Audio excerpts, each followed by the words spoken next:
Press meet లో Trump సంచలన వ్యాఖ్యలు చేశారు. ఇరాన్ కు గడువును పొడిగించేది లేదన్నారు ట్రంప్. ఇరాన్ మౌలిక సదుపాయాలపై దాడులు చేస్తామని హెచ్చరించారు. రేపు ఇరాన్ ను పూర్తిగా ఆధీనంలోకి తీసుకుంటామన్నారు ట్రంప్. ఇక ఆపరేషన్ ఎపిక్ ఫ్యూరీ విజయవంతంగా నడుస్తుందన్నారు.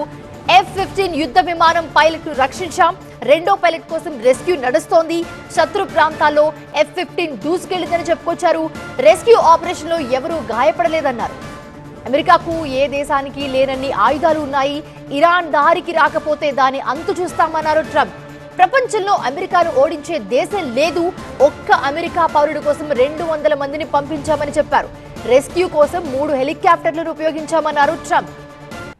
ప్రెస్ మీట్ లో ట్రంప్ సంచలన వ్యాఖ్యలు చేశారు. ఇరాన్ కు గడువును పొడిగించేది లేదన్నారు ట్రంప్. ఇరాన్ మౌలిక సదుపాయాలపై దాడులు చేస్తామని హెచ్చరించారు.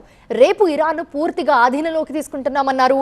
ఆపరేషన్ ఎపిక్ ఫ్యూరీ విజయవంతంగా నడుస్తుందన్నారు. F-15 యుద్ధ విమానం పైలట్ ను రక్షించాం. రెండో పైలట్ కోసం రెస్క్యూ నడుస్తోంది.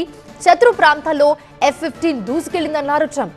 అలాగే రెస్క్యూ ఆపరేషన్ లో ఎవరూ గాయపడలేదని, అమెరికాకు ఏ దేశానికి లేని ఆయుధాలున్నాయని, ఇరాన్ దారికి రాకపోతే దాన్ని అంతు చూస్తామన్నారు ట్రంప్. ప్రపంచంలో అమెరికాను ఓడించే దేశం లేదు. ఒక్క అమెరికా పౌరుడి కోసం 200 మందిని పంపించామని చెప్పారు. రెస్క్యూ కోసం 3 హెలికాప్టర్లను వినియోగించామని తెలిపారు ట్రంప్.